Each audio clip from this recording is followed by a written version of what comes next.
നമസ്കാരം. മറ്റുള്ളവരെന്ത് വിചാരിക്കും എന്നോർത്തുകൊണ്ട് നമ്മൾ പല കാര്യങ്ങളും ചെയ്യാതിരിക്കില്ലേ? ഒന്ന് ചിന്തിച്ച് നോക്കിയാൽ നമ്മളെല്ലാവരും ഉണ്ട്. മറ്റുള്ളവരെന്ത് വിചാരിക്കും? നമ്മളൊരു നല്ല ഡ്രസ്സ് ഇട്ടിട്ടുണ്ടെങ്കിൽ അവരെന്ത് വിചാരിക്കും? നമ്മൾ ആരോടെങ്കിലും സംസാരിച്ചിട്ടുണ്ടെങ്കിൽ അവരെന്ത് വിചാരിക്കും? അല്ലെങ്കിൽ എന്നാ പറയുന്നത്, നമ്മളിങ്ങനെ രീതി നടന്നാൽ മറ്റുള്ളവരെന്ത് വിചാരിക്കും? നമ്മളങ്ങനെ ചിന്തിക്കുന്നത് തന്നെ പൊട്ടത്തെറ്റാണ്. ആരെന്ത് വിചാരിച്ചാൽ നമുക്കെന്താ? നമ്മൾ നമ്മളേതായ വഴിക്കുക, തെറ്റായ മാർഗത്തിൽ അല്ലെങ്കിൽ നമുക്ക് നേരായ മാർഗത്തിൽ നടക്കാൻ നമുക്ക് സ്വാതന്ത്ര്യമുണ്ട് ഈ രാജ്യത്ത്. നമ്മളതിൽ നടന്നുള്ളൂ. ആരെന്ത് വിചാരിച്ചാലും അത് നമ്മളെ ബാധിക്കുന്ന കാര്യം. നമ്മുടെ ശരീരത്തെ തൊട്ടുള്ള ഏത് കേസാണെങ്കിലും നമ്മളെ ബാധിക്കുകയുള്ളൂ. അല്ലാതെ നമുക്ക് ആരെന്ത് പറഞ്ഞെന്ന് പറഞ്ഞാൽ നമുക്കെന്താ? പറയുന്നവർ പറഞ്ഞുകൊണ്ടിരിക്കട്ടെ എന്ന് വിചാരിക്കുക. നമ്മൾ ഏതെങ്കിലും ഒരു ലക്ഷ്യത്തിന് വേണ്ടിയിട്ട് പ്രവർത്തിക്കുക. ആ ലക്ഷ്യം നേടാൻ വേണ്ടിയിട്ടാണ് നമ്മൾ ശ്രമിക്കേണ്ടത്. അല്ലാതെ നമ്മൾ മറ്റുള്ളവരെന്ത് പറയും, എന്ത് വിചാരിക്കും എന്നോർത്തുകൊണ്ട് അതിലേക്ക് ചിന്തിച്ചുകൊണ്ടിരിക്കുക. ഞാനൊരു കുഞ്ഞു ഉദാഹരണം പറയട്ടെ.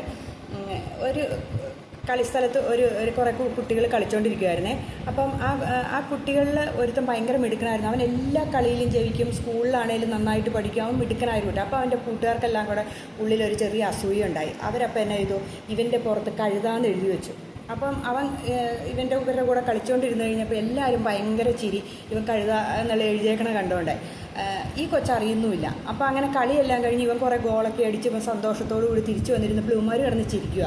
അപ്പോൾ ആൾക്കൂട്ടത്തിനകത്തുനിന്ന് ഒരാൾ ഇറങ്ങി വന്നിട്ട് ഇവനെ ചേർത്ത് പിടിച്ചിട്ട് ആ പുറത്തെഴുതിയിരുന്ന കടലാസ് എടുത്തിട്ട് പറഞ്ഞു, ഇങ്ങനെ പലരും നിൻ്റെ ജീവിതത്തിൽ ഇങ്ങനെ കളിയാക്കലുകളുണ്ടാകും, നിൻ്റെ വഴിയിൽ നിൻ്റെ ലക്ഷ്യത്തിലേക്ക് ഒരു തടസ്സമായിട്ട് നിൽക്കും. അതൊന്നും നീ മൈൻഡ് ചെയ്യേണ്ട, നിൻ്റെ ലക്ഷ്യം മാത്രം മുൻനിർത്തി നീ മുന്നോട്ട് പോവുക, നീയാണ് വിജയി എന്നൊക്കെ പറഞ്ഞ് അവനെ ഭയങ്കരമായിട്ട് അനുമോദിച്ചു. അപ്പോഴാണ് ഇവന് മനസ്സിലായി, ഇവരെല്ലാം കളിപ്പിച്ചുകൊണ്ടിരിക്കുമായിരുന്നു എന്ന് ഇവന് മനസ്സിലായത്. എന്നിട്ട് പുള്ളി പറഞ്ഞു കൊടുത്തു, ഒരു പുഴയിൽ നേരായ വഴിക്ക് നേരെ ഒഴുകുന്നില്ല, അത് വളഞ്ഞു തിരിഞ്ഞാണ് ഒഴുകുന്നത്. ഒരു റോഡും നേരായ വഴിക്കില്ല, അതിനും വളവുകളും തിരിവുകളും ഉണ്ട്. അപ്പോൾ ജീവിതത്തിൽ ഒത്തിരി പ്രതിസന്ധികളുണ്ടാകും, അതെല്ലാം നീ നേരിടണം. ഒത്തിരി ബുദ്ധിമുട്ട്, കല്ലും മുള്ളും ഒക്കെ നിറഞ്ഞാണ് നമ്മുടെ ജീവിതം. അവിടെ ഒന്നും നമ്മൾ തളരരുത്, നമ്മൾ മുന്നോട്ട് തന്നെ പോകണം എന്ന്. അപ്പോൾ ഇതിൽ നിന്ന് അർത്ഥം നമ്മൾ മനസ്സിലാക്കേണ്ടത്, ജീവിതത്തിൽ നമുക്ക് പല അവസരങ്ങളും ഉണ്ടാകും, പക്ഷേ അതിലൊന്നും നമ്മൾ തളരരുത്. നമ്മൾ തളർന്നിരിക്കാനില്ല. കഷ്ടപ്പാടും ദുഃഖവും എല്ലാം നിറഞ്ഞ് സന്തോഷമൊക്കെ നിറഞ്ഞ ജീവിതം രാവും പകലും പോലെയാണ്, ഇല്ലേ? ഒരു സമയം സന്തോഷമാണെങ്കിൽ ഒരു സമയം നമ്മുടെ ജീവിതത്തിൽ ദുഃഖമായിരിക്കും. അപ്പോഴൊക്കെ നമ്മൾ തളർന്നിരിക്കുമ്പോൾ മറ്റുള്ളവരെന്ത് വിചാരിക്കും എന്നോർത്തുകൊണ്ട് ഇപ്പം നമുക്കൊരു കഷ്ടപ്പാടാണെങ്കിൽ ആരെങ്കിലും എന്ത് വിചാരിക്കും, നമ്മൾ ഇന്ന് ചെയ്തിട്ടില്ലേ നമുക്ക് കഷ്ടപ്പാടുണ്ടാകാൻ ഒന്നും ചിന്തിക്കണ്ട. നമ്മൾ ഉയർത്തെഴുന്നേറ്റ് പൊക്കോളുക, നമ്മുടെ കാര്യങ്ങൾ നമ്മൾ ചെയ്യുക, കൃത്യമായിട്ട് നമ്മുടെ ലക്ഷ്യത്തിലെത്താൻ വേണ്ടി നമ്മൾ ശ്രമിക്കുക. നമുക്ക് ഏതെങ്കിലും ഒരു ലക്ഷ്യമുണ്ടെങ്കിൽ അതിൽ നിന്ന് നമ്മൾ പിന്തിരിയാതിരിക്കുക.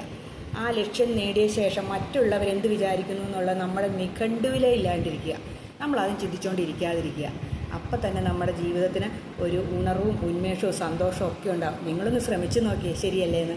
നമ്മുടെ ജീവിതത്തിൽ നമ്മൾ വിജയിക്കണം. അല്ലാണ്ട് പരാജയമാണ് എൻ്റെ ജീവിതത്തിൽ എന്നും, എനിക്കെന്നും കഷ്ടപ്പാടും ദുരിതവുമാണ്, ഞാൻ ഇങ്ങനെയാണ് എന്നും പറഞ്ഞിരിക്കരുത്. അവിടെയാണ് നമ്മുടെ പരാജയം. അങ്ങനെ ഇരിക്കുമ്പോൾ നമ്മളെ തന്നെയാണ് പരാജയപ്പെടുത്തുന്നത്. കാലം മാറി വരും, ഋതുക്കൾ മാറും എന്നൊക്കെ നമ്മൾ കേട്ടിട്ടില്ലേ? അതുപോലെയാണ് നമ്മുടെ ജീവിതത്തിൽ എല്ലാം മാറി വരും. എല്ലാ സന്തോഷവും സമാധാനവും എല്ലാം നമ്മുടെ ജീവിതത്തിന്. കഷ്ടപ്പാടൊക്കെ വരുന്നുള്ളൂ. നമ്മളെപ്പോഴും ആഗ്രഹിക്കുന്ന സന്തോഷമാണ്, എപ്പോഴും സന്തോഷമായിരിക്കാൻ. അതെന്താണെങ്കിലും നടക്കില്ല. ജീവിതത്തിൽ ദുഃഖവും വന്നുകൊണ്ടിരിക്കും. ദുഃഖമാണ് അധികം വരുന്നത്, സന്തോഷത്തേക്കാൾ കൂടുതൽ വരുന്ന ദുഃഖമാണ്. അപ്പം നമ്മൾ അതിനെല്ലാം നമ്മളോട് ദൈവത്തിനോട് പ്രാർത്ഥിച്ചുകൊണ്ടിരിക്കുക. നമ്മളെ അതിനെല്ലാം നേരിടാനുള്ള ഒരു ശക്തി നമുക്ക് കിട്ടും, ഉറപ്പാണ്.